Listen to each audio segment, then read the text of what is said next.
Isroil opa, DNKga Allohning ismi yozilgan degan bir jumlangizni eshitib qoldim. Shuni asoslab bera olasizmi? Bilasizmi, men buni qayerda o'qiganman.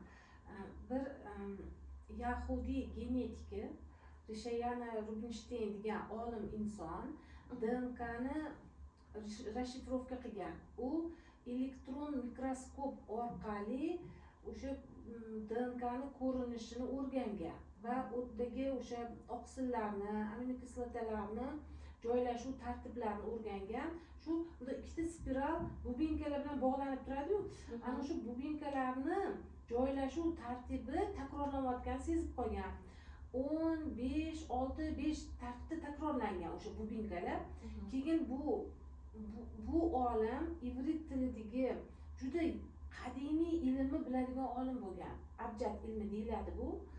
Mana shu 15-6-5 raqamlarini ivrit tilidagi mos harflarini topib o'qigan va shunda yotqa vatqi, ya'ni ivritda yozilgan o'sha o'ta qadimiy, bu mana shu dinlardan ham oldin bo'lgan tildagi Allohning ismi kelib chiqqan.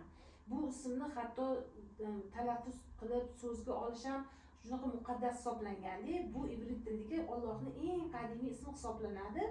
Shunda shu olim DNKga Alloh ismi yozilgan ekan deb aytgan. Endi bilasizmi, DNK o'zi qadimiy narsa-ku bu. DNK bu o'sha almisoqda Alloh taolo bizga bergan o'sha javhar. O'sha vaqtda o'sha javharga Alloh o'zining ismini yozib qo'ygan ekanda, chindan ham endi Alloh degan so'z yozilmagan, o'sha ivritdagi o'ta qadimiy Allohning ismi yozilgan bunga. Ba'zi Endi anaqa oxirgi yakun